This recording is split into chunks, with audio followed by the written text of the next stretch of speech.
पहाड़ी की जिंदगी और दूर दूर तक बंजर उम्मीदों के साए में कराहते बुंदेलखंड की तस्वीर नई नहीं।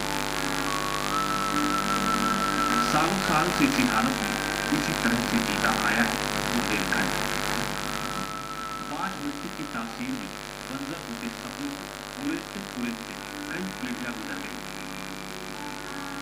दिल्ली और लखनऊ वालों ने नियमते भी बरसाई, लेकिन वाजिब हक की आमद गांव की चेहरे के भीतर कभी नहीं हो पाई। अब ये सवाल करना बेकार है कि कलाओं के घर रोटी खाने वालों ने क्या किया।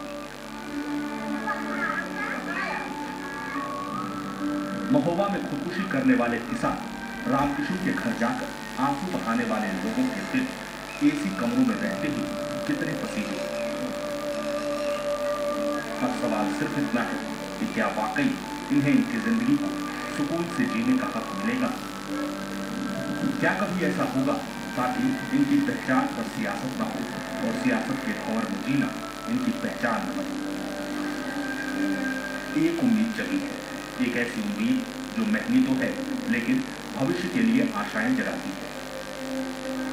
इसमें आशंकाएं भी हैं, डर भी है उजड़ने का, बिछड़ने का, लेकिन फिर दूर कहीं एक सुनहरा सवेरा रहता है।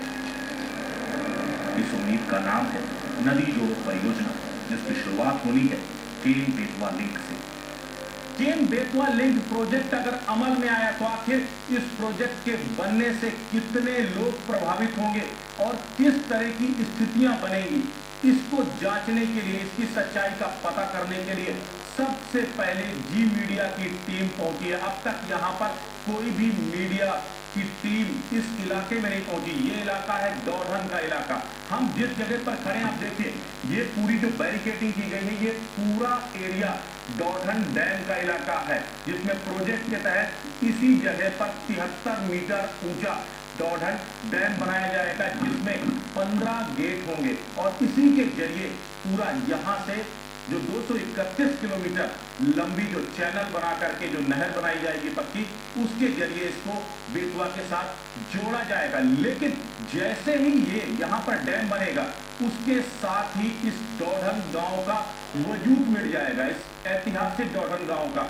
आप देखिए, ये है पूरा गांव, इस गांव का वजूद मिट जाएगा और केवल डौढन गांव का ही नहीं, बल्कि डौढन से लगे हुए 10 गांव का पूरी तरह जलमग्न हो जाएंगे, उनका वजूद मिट जाएगा। इतना ही नहीं, इसमें 15 से 20 हजार लोग निर्वासित भी होंगे। इसके साथ ही 8,500 हेक्टेयर से ज्यादा फॉरेस्ट लैंड और एग्रीकल्चर लैंड भी इससे प्रभावित होगी। यानी कि कुल मिलाकर के देखा जाए तो अगर केन बेतवा लिंक प्रोजेक्ट अमल में आता है तो हजारों लोगों को निर्वासित होना पड़ेगा, हजारों एकड़ जमीन को जलमग्न होना होगा और कई गांवों के वजूद मिट जाएंगे। आखिर क्या सोचते हैं इस डौढन गांव के लोग और इस पूरे प्रोजेक्ट को कितना स्वीकार करते हैं, खुद जानने के लिए हम चलते हैं डौढन गांव के लोगों के पास। केन बेतवा लिंक परियोजना यानी एक ऐसी परियोजना जिसे पूरा होने की सूरत में दावा यह है कि बुंदेलखंड तस्वीर बदल जाएगी। लेकिन सवाल ये उठ रहे हैं कि क्या वाकई ऐसा होगा? क्या वाकई तस्वीर बदलने के दावे सच है? क्या वाकई जितनी उम्मीदें इस योजना से लगाई जा रही हैं वो ठीक है? ये समझने के लिए हमने उस समूचे इलाके की तस्वीर समझने की कोशिश की है जहां से ये परियोजना शुरू होनी है और जहां तक जानी है। ये वो जगह है जहां आज तक किसी भी इलेक्ट्रॉनिक मीडिया की टीम नहीं पहुंची। यहाँ सबसे पहले जी मीडिया की टीम दस्तक दी।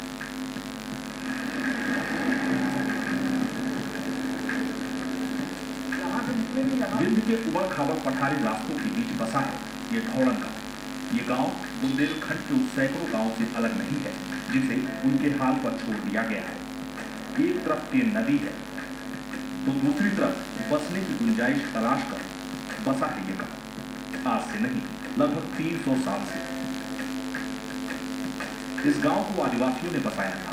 इस गांव के आसपास खरियानी, पलकोहा, सुखवाहा, भोरकुआ, बसथा, गगरी, गंगऊ, शाहपुरा, मुनियारी, पहरिया गांव है। बीहड़ों के निर्जन से लगने वाले पठारी हिस्सों में बसे इन गांवों के लोगों के पास ना तो रोजगार का कोई साधन है, ना ही खेती योग्य जमीन। बाढ़ की सरकारी जमीन पर फसल उगाकर रखती है इनकी जिंदगी, लेकिन केन बेतवा लिंक से ये सहारा भी छिन जाएगा। सिर्फ यहाँ करीब दर्जन भर गांव डूब के क्षेत्र में आएंगे, यानी विस्थापन और मुआवजे की लड़ाई की एक और कहानी यहाँ सरकारी तंत्र का इंतजार कर रही है। दौड़न की ये चौपाल 300 सालों से लगातार लगती चली आ रही है और इसी जगह पर बड़े से बड़े पंचायतों के फैसले भी इन्हीं चौपालों से होते रहे। लेकिन अब जब ये डैम बन जाएगा तब शायद ये चौपाल इसका भी वजूद मिट जाएगा इस गांव के साथ। इधर एक चीज बताओ, यहाँ डैम बनता कितने गांव खत्म होंगे यहाँ पर? हमें तो साहब ब्याह से पहला की जानकारी में ब्याह लग रहा डैम के बनने ब्याह आप साहब मैं दो जब मुआवजा मिले तब मतलब भाग आज क्या पूरा मुआवजा का तो मांग जाए। अब जमीन तो है नहीं, हमारे पास है 5 एकड़ है और 10 आदमी के पास जमीन नहीं, क्या करें बेचारे? क्या चाहते हैं कि क्या मिलना चाहिए सरकार? व्यवस्थापन और मुआवजा। मकान, घर और अगर नगद पैसा 50 लाख रुपए मिलता है तो यहाँ पर लोग जाने में तैयार। एक चीज बताइए, कितने बड़ा दर्द होगा इस गांव को छोड़ते समय? पीढ़ियों से चले आ रहे हो, पीढ़ी दर पीढ़ी। बहुत अधिक दर्द होगा सर। जो हमारे यहाँ जमीन है वो शायद 2, 4, 5 जिले में नहीं है, और वो जमीन है जो सब डूब वाली जमीन है, पट्टीबंद जमीन है नहीं है। यदि शासन हमें भगा रही तो कम से कम पर बूटर के हिसाब से 50 लाख रुपए यदि हमको मिलते हैं तभी हम लोगों का मतलब उसमें विकास हो सकता है।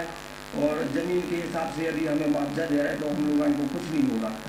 ऐसा चाहिए हमको साहब 50 लाख हर बूटा को चाहिए साहब। बिल्कुल, तो यहाँ पर ज़्यादातर लोग जो है भूमिहीन हैं और जो पूरा डैम क्षेत्र है इसी क्षेत्र में वन विभाग की ज़मीनों पर ही ज़्यादातर लोग अपनी खेती किसानी करते हैं, अपना परिवार चलाते हैं, कुछ बच्चे भी हैं। बेटा एक चीज़ ये बताओ, जब ये जो है गांव अगर डूब क्षेत्र में आ जाएगा, जाना चाहते हैं इस गाँव? जाना तो चाहते हैं, लेकिन तब हम पढ़ाई लिखाई करेंगे तो हमें अभी तो कुछ पैसा चाहिए। तो सरकार के पास मुआवजे के 2 मानक होते हैं, जमीन और मकान के आधार से, लेकिन उस आधार से तो कम से कम यहाँ के लोगों को मुआवजा कुछ भी नहीं मिलेगा। इसीलिए इनकी मांग है कि पर व्यक्ति के नाम पर वो मुआवजा दे, तब हम यहाँ से हटेंगे, क्योंकि पीढ़ियों से रह रहे हैं और हम यहाँ से आसानी से नहीं जाएंगे। धोड़न गांव मध्य प्रदेश के छतरपुर की गंगो बांध के ऊपर बसा है। भौगोलिक लिहाज से ये इलाका ऊंचे पर तो है, लेकिन 73 मीटर ऊंचा डैम जिस दिन केन नदी पर बनेगा उस दिन यहाँ भीषण मानवीय संकट खड़ा हो जाएगा। शायद भविष्य की आहट भाप कर ही वन विभाग ने यहाँ एक बोर्ड लगाया है। हमारी टीम ने धोड़न गांव की तस्वीर समझने के बाद केन बेतवा लिंक के अगले पड़ाव की ओर रुख किया, जो इस परियोजना का सबसे अहम हिस्सा है। ये इलाका है गंगो बांध का। यही वो जगह है जहां से नदी जोड़ने का काम शुरू होगा। यहीं से निकलेगी 231 किलोमीटर लंबी नहर, जो सीधे केन नदी का पानी बेतवा तक ले जाएगी। केन बेतवा गठजोड़ की शुरुआत मध्य प्रदेश के इसी गंगऊ बांध से होने जा रही है। ये गंगऊ बांध से 2.5 किलोमीटर ऊपर धौड़न में एक पूरा डैम बनाया जाएगा और उस डैम के जरिए 231 किलोमीटर लंबे चैनल के जरिए इसको बेतवा के साथ जोड़ा जाएगा। इस केन बेतवा प्रोजेक्ट में केन के पानी को बेतवा में ले जाने की योजना है। लेकिन सबसे बड़ा सवाल यह है कि इस केन नदी पर भी साल में महज 3 महीने पानी रहता है। ऐसे में सवाल यह है कि 10,000 करोड़ से ज्यादा की ये योजना आखिर कितनी प्रासंगिक होगी? क्या बुंदेलखंड के सालों साल पड़ने वाले सूखे को और अकाल की विभीषिका को ये केन बेतवा प्रोजेक्ट पूरा कर पाएगा? इसमें कई सवाल हैं, क्योंकि अगर बात करें स्थानीय लोगों की तो स्थानीय लोग इस पूरी योजना का मुखर विरोध कर रहे हैं, क्योंकि उनका कहना है कि ये योजना इतनी महंगी योजना है कि ये पूरी तरीके से फलीभूत नहीं हो सकती, क्योंकि केन में अगर पूरे साल पानी रहता तब जाकर के योजना फलीभूत हो सकती थी। दरअसल सरकारी तंत्र का दावा है कि ये योजना बुंदेलखंड के लिए वरदान साबित होगी, लेकिन ये मानने वालों की कमी नहीं है। इस योजना से फायदा हो न हो, बुंदेलखंड के लिए नई मुसीबत जरूर खड़ी हो जाएगी। ये प्रकृति के प्रतिकूल है सर्वथा, और इससे जितने प्रकार के हित की बात कही जा रही है, जितने प्रकार के किसानों के हितों की बात की जा रही है, वो इससे हित संभव ही नहीं है। मैं इस बात को कहना चाहता हूँ कि ये परियोजना नहीं बननी चाहिए, ये परियोजना आगे नहीं बढ़नी चाहिए, ये पूरे देश के प्रतिनिधियों को सोचना चाहिए। योजना के विरोध में कुछ सामाजिक कार्यकर्ता कई तर्क देते हैं, कुछ यहाँ भी है, गौर करें। बेतवा की क्षमता केन नदी से दोगुनी है। केन नदी में सिर्फ 3 महीने पानी रहता है, फिर इसे बेतवा में मिलाना कितना जायज है। केन नदी बाबा की जीवन धारा है। अगर केन की धारा को धोड़न के बाद बड़े बांध में रोका गया तो कई बार सूख जाएंगे और इससे जुड़ी 100 किलोमीटर की नहरों में पानी नहीं आएगा। बुंदेलखंड की सारी नदियां उत्तरमुखी हैं, लेकिन जो 231 किलोमीटर लंबी नहर बन रही है वो पूरब से पश्चिम बनेगी। ऐसे में नदियों के प्राकृतिक स्वरूप का क्या होगा। प्रोजेक्ट से पन्ना टाइगर रिजर्व का एक बड़ा हिस्सा डूब क्षेत्र में आएगा। यहाँ के क्रोकोडाइल पार्क से मगरमच्छों को भी हटाना होगा। प्रोजेक्ट में 6 बांध बनाए जाने हैं, जिसकी डाउन स्ट्रीम में नदी के पर्यावरणीय प्रवाह को बनाए रखने की कोई नीति नहीं है। प्रोजेक्ट में करीब 42 गांव और 65,000 से ज्यादा लोग प्रभावित होंगे। 10,000 हेक्टेयर वन क्षेत्र और इतनी ही उपजाऊ भूमि डूब जाएगी। अगर प्रस्तावित कैनाल से बाढ़ के वक्त ज्यादा पानी बेतवा में आए तो जालौन और हमीरपुर में तबाही मच जाएगी। कुछ विद्वानों का मानना है कि ऐसे दौर में जब अमेरिका तक बांधों को हटा रहा है, चीन में नदी जोड़ो परियोजना फ्लॉप हो चुकी है, तो भारत में ऐसा क्यों हो रहा है। जापान में जो एक्सपेरिमेंट हुए हैं, जो पानी की क्रिस्टलोग्राफी की गई है, अलग अलग पानी के अलग अलग क्रिस्टल्स दिख रहे हैं, मतलब बिल्कुल उनका नेचर ही अलग है। तो अगर अलग जगह एक कुएं के दूसरे कुएं के पानी से नहीं मिलता है नेचर, तो हम एक नदी के पानी को दूसरी नदी में ले जा करके ये अप्राकृतिक काम क्यों कर रहे हैं। कहा यह भी जा रहा है कि केन और बेतवा दोनों नदियों का चरित्र एक सा है। दोनों में एक साथ बाढ़ आती है, एक साथ सूखा, फिर कैसे नदी का पानी भेजा जाएगा। और केन बेतवा लिंक तो बिल्कुल ही अव्यवहारिक है, क्योंकि केन और बेतवा एक ही वर्षा क्षेत्र, एक ही स्थान, करीब करीब एक ही तरह की जगह से निकली हुई है। एक साथ उसमें बाढ़ आती है, एक साथ सूखा पड़ता है। तो एक तरफ बाढ़, एक तरफ सूखा की बात कर रहे हैं। इस लिंक से न तो बाढ़ संयमित होगी और न ही इतनी बड़ी बिजली बनाई जा रही जिसके लिए इतना बड़ा प्रोजेक्ट बनाया गया।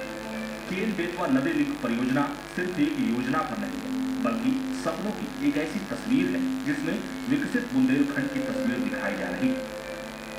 लेकिन आशंकाओं के बादल भी घने हैं। तो सवाल ये कि फिर इस परियोजना का मतलब क्या है। क्या वाकई आशंकाओं में दम है या फिर ये सिर्फ पूरी आंकड़ेबाजी है। वक्त है ब्रेक का, लेकिन ब्रेक के बाद दिखाएगी कि आखिर केन बेतवा लिंक वास्तव में कितना व्यवहारिक है और आखिर कैसे हुई है इस सपने की शुरुआत।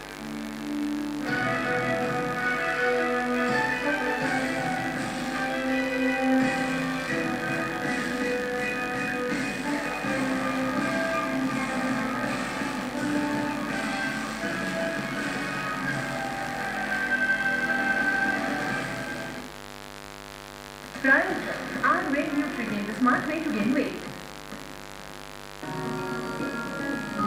राह कोई भी हम चुने, बस एक चाह है कि सफर यादगार रहे।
नदियों को जोड़कर, धारा को मोड़कर, प्रकृति को चुनौती देकर एक बड़ा सपना देखा गया।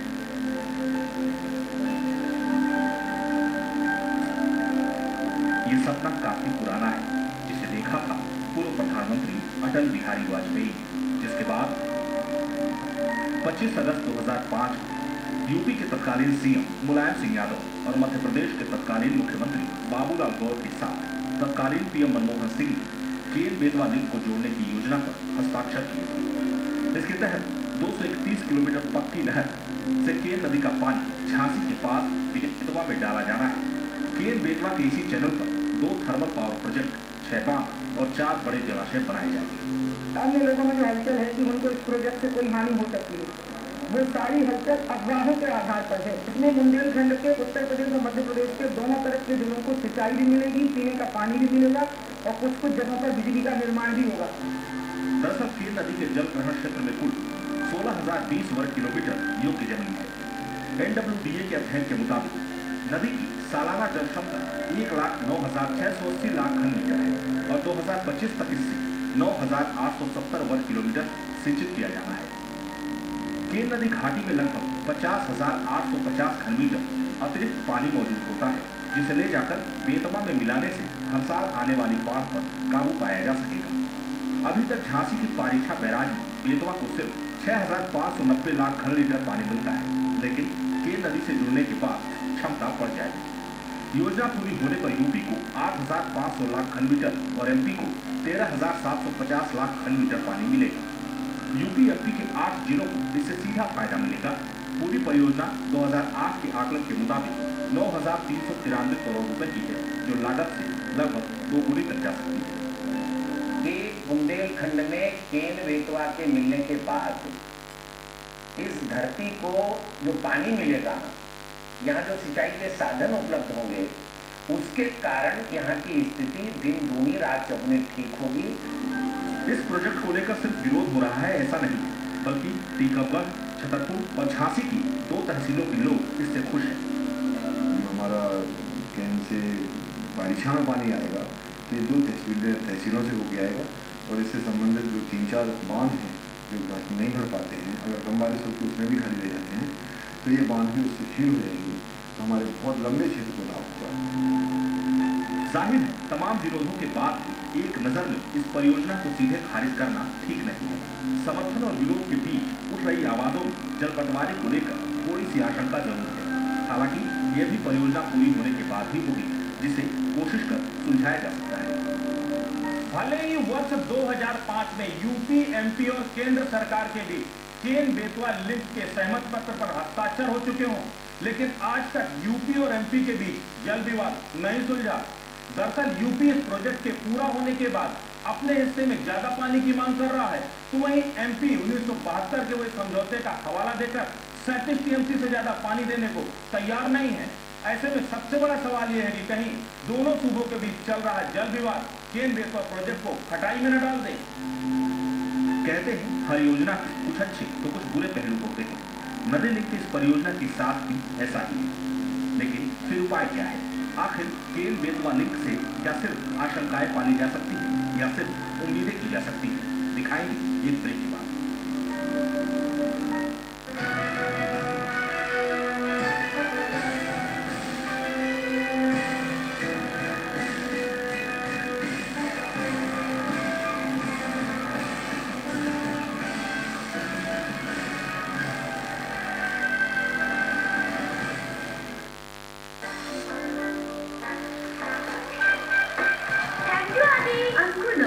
वो आयोडीन जो दिमाग को बनाता है सबसे तेज। अंकुर नमक। और न्यू स्टार सिटी प्लस, इसका डिजाइनर स्टाइलिंग आपको बना दे स्टार। तो ये है नया स्टार और ये दे 86 kmph माइलेज स्टाइल से। ये स्टार सिटी प्लस, स्टाइल का नया स्टार। क्या आप किडनी की बीमारी से पीड़ित हैं? क्या आपने ये सुना है कि इसका इलाज डायलिसिस और ट्रांसप्लांट ही है? लेकिन ये सच नहीं। Now take control of your kidney health and say good bye to dialysis. और जानकारी के लिए कॉल करें 9653537575। Not just a college, but a university. Not just teachers, but mentors.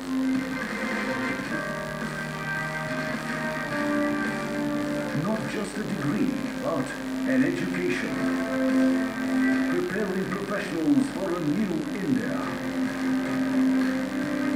Interdisciplinary Education Hub, Tirthankar Mahavir University.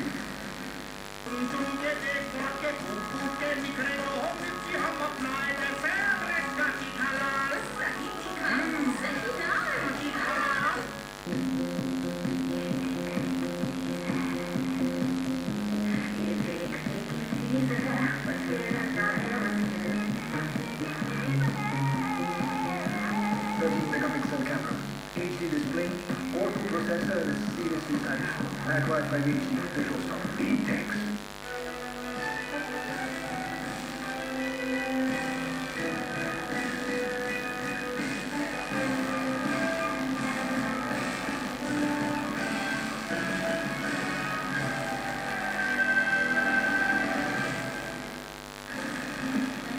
Ken Betwa link परियोजना की अलग अलग पहलुओं की पड़ताल करते हुए हमारी टीम केन नदी के पहले पड़ाव से चलते चलते उस जगह पर पहुंच चुकी जहां इस परियोजना का आखिरी पड़ाव होने वाला है। ये जगह घुघुआ की बरुआ सागर झील, जहां केन नहर का पानी इकट्ठा करके उसे बेतवा में भेजा जाएगा। हम इस समय मौजूद हैं केन बेतवा लिंक के आखिरी पड़ाव में। ये है झांसी का बरुआ सागर लेक और इसी लेक में आकर के केन बेतवा जो 231 किलोमीटर लंबी नहर है, इसी लेक में आकर के उस नहर को मिलाया जाना है और यहीं से वो बेतवा में इसका पूरा पानी जो इस लेक का आएगा और इसके साथ ही जो पूरी केन बेतवा नहर है उसका पानी भी यहीं आकर के इस लेक में मिलेगा और इसके बाद बेतवा नदी में इसके पानी को भेजा जाएगा। इसका जो पूरी केन बेतवा लिंक का जो सबसे बड़ा फायदा माना जा रहा है वो है कि न सिर्फ इस पूरे क्षेत्र में सिंचाई की सुविधाओं में विस्तार होगा, बल्कि जब इस पूरे बरुआ सागर लेक का जल स्तर बढ़ेगा तो इसके साथ ही बेतवा में भी पानी का जल स्तर बढ़ेगा और बेतवा में जो परीक्षा बांध है जहां से थर्मल पावर पूरा स्टेशन है जहां से बिजली उत्पादन होता है, अगर बेतवा में पानी बढ़ेगा तो थर्मल पावर की भी जो कैपेसिटी है उसमें भी विस्तार किया जा सकेगा। इस तरह से कुल मिलाकर इस केन बेतवा लिंक का जो सबसे बड़ा फायदा है वो बुंदेलखंड जो लंबे समय से बिजली संकट से जूझ रहा है, जो पेयजल संकट से जूझ रहा है, जो सूखे से जूझ रहा है, तो ओवरऑल ये तीनों उद्देश्यों की पूर्ति इस केन बेतवा लिंक के जरिए हो सकती है। लेकिन इसके साथ एक कुछ आशंकाएं भी हैं कि जिस तरीके से पूरा डूब क्षेत्र है, काफी बड़े एरिया में पूरा डूब क्षेत्र आता है और यहाँ पर जब केन बेतवा लिंक का पानी आकर के मिलाया जाएगा तो डूब क्षेत्र का दायरा और बढ़ जाएगा और इसके प्रभाव में कई और गांव आ सकते हैं जिन्हें विस्थापित भी करना होगा। बरुआ सागर झील बुंदेलखंड की बदहाल तस्वीर के बीच उम्मीदों का ये जलाशय कई लिहाज से महत्वपूर्ण है। ये झील दरअसल केन और बेतवा के बीच एक ऐसा चौराहा है जहां से सिंचाई परियोजना, थर्मल पावर परियोजना और पेयजल परियोजना के लिए रास्ते निकले, जिसकी अहम कड़ी है पारीक्षा डैम। तमाम खामियों और आलोचनाओं के बाद भी केन बेतवा प्रोजेक्ट की खूबियों में कोई कमी नहीं है। इसका सबसे बड़ा सकारात्मक पहलू यह है कि अगर ये प्रोजेक्ट पूरा हो जाता है तो इससे पारीक्षा थर्मल पावर को एक बड़ी ताकत मिलेगी। इसके साथ ही इस कैनाल में 2 नए पावर प्रोजेक्ट भी शुरू किए जाएंगे जिनसे 72 मेगावाट बिजली पैदा की जाएगी। इतना ही नहीं, इस कैनाल से इन 2 राज्यों के 8 जनपदों की लाखों एकड़ बंजर जमीन को भी सिंचित किया जाएगा। दरअसल पारीक्षा थर्मल प्लांट से 1200 मेगावाट बिजली पैदा होती है, जिसमें कई बार बेतवा में पानी का प्रवाह कम होने से बिजली उत्पादन में कमी आती है। लेकिन इस योजना के लागू होने से न केवल पारीक्षा थर्मल प्लांट की क्षमता बढ़ेगी, बल्कि केन नहर पर बनने वाले 2 अतिरिक्त प्लांट बुंदेलखंड में बिजली की समस्या को दूर कर देंगे। यदि 90 मेगावाट या इससे और ज़्यादा मेगावाट के प्लांट लगाया जाता है बिजली का, तो बिजली से हमारा क्षेत्र स्वावलंबी हो जाएगा, सिंचाई से भी स्वावलंबी हो जाएगा। लाभ तो है, लेकिन लाभ के साथ साथ कुछ ये हानि भी लगती है। जहाँ जहाँ हम इसे रोकेंगे पानी को, तो कम से कम 12-15 गाँव इसमें डूब से प्रभावित हो सकते हैं। बुंदेलखंड के लिए सुनहरे भविष्य के सपने दिखाने वाली इस योजना को लेकर कई पक्ष सामने आ रहे हैं।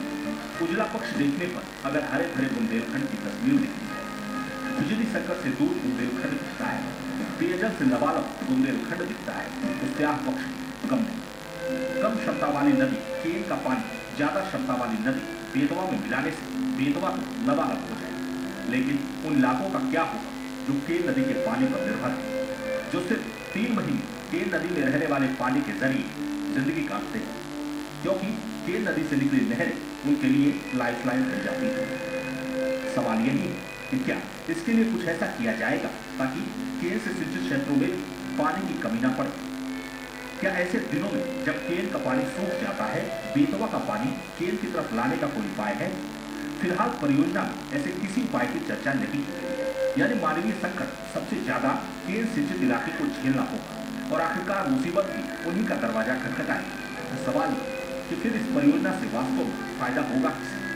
ये कुछ ऐसे सवाल हैं जिनका जवाब तलाशे बिना केन बेतवा लिंक परियोजना से बुंदेलखंड की तस्वीर बदलने का सपना थोड़ा धुंधला ही लगता है। झांसी से अब्दुल सत्तार के साथ बचे श्रीवास्तव, जी।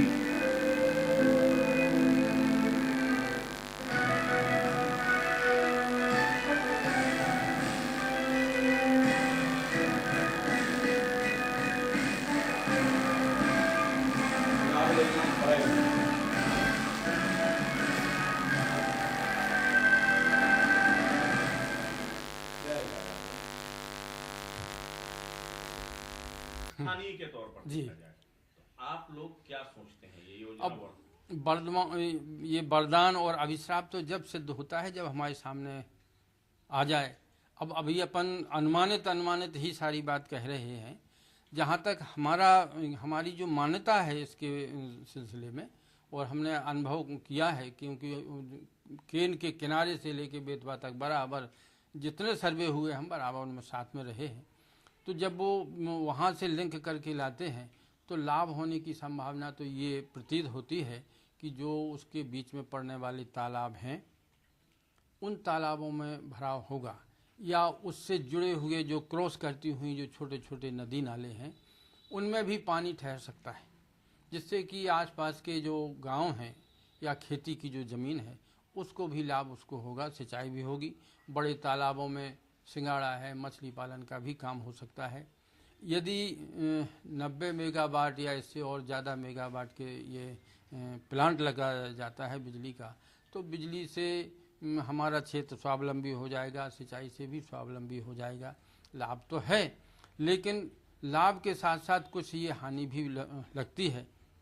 जहाँ जहाँ हम इसे रोकेंगे पानी को, तो कम से कम 12-15 गांव उसमें डूब से प्रभावित हो सकते हैं। वहाँ केन से लेकर के जब बेतवा तक हम आते हैं तो 12-15 गांव डूब से प्रभावित हो सकते हैं।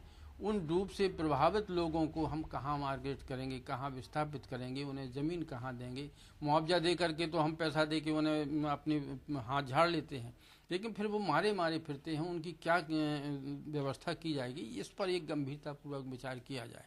दूसरे, ये बरुआ सागर तालाब में उसे डालने की बात है, जिसका हमने प्रारंभ में विरोध किया था, आज भी हमें लगता है कि अगर उसमें डाला जाएगा तो निश्चित ही उसके किनारे बसने वाले 8-10 गांव प्रभावित होंगे।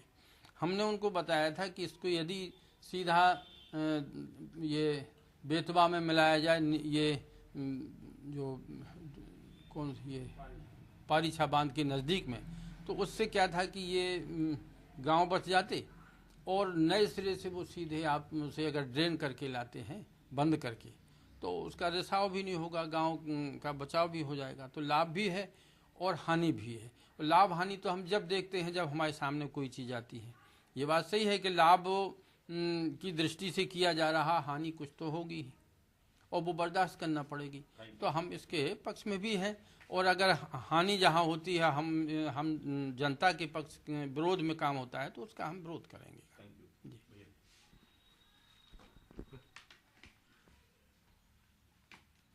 सही है, हानि और दोनों जो भैया की बात करता हूँ। पानी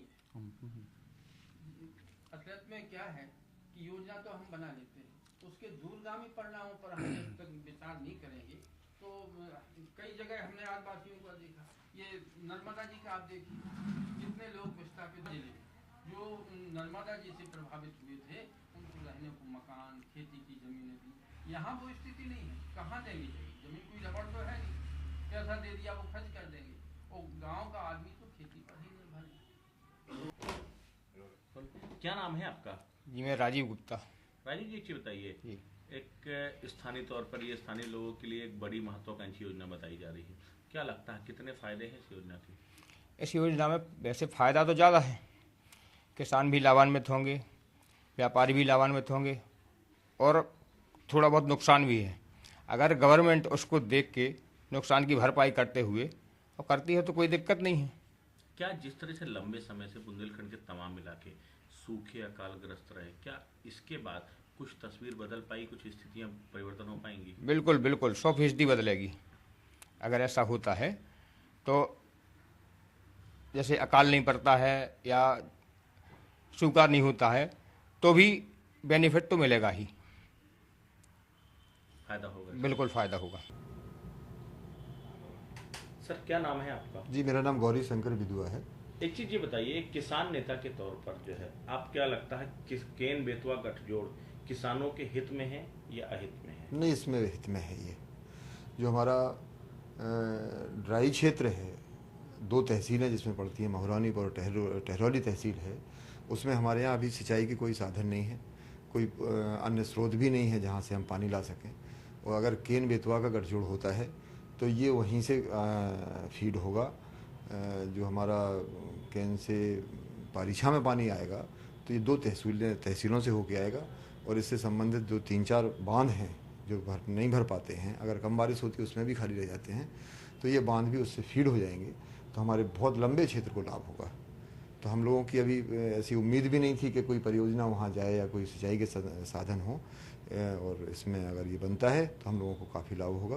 और इसके लिए मैं केंद्र और उत्तर प्रदेश और मध्य प्रदेश जो है दोनों के कई इलाके यहाँ से आते हैं, मसलन टीकमगढ़ आता है, इससे पहले मध्य प्रदेश के कुछ इलाके, छतरपुर का कुछ इलाका यहाँ पर लगता है, जो है झांसी लगता है, हमीरपुर लगता है, जालौन लगता है, तमाम ऐसे इलाके हैं जो बेतवा से कनेक्टेड हैं। जो तो क्या लगता है इससे एक बड़े इलाके को फायदा होगा, लेकिन कहीं बुंदेलखंड का जो बांदा है या दूसरे हिस्से हैं वो इससे जरूर नहीं। बांदा देखिए, इसमें अगर ये केंद्र सरकार की योजना, हम लोगों की बहुत पहले से मांग चल रही है कि जो बंटवारा हुआ है उसमें हमें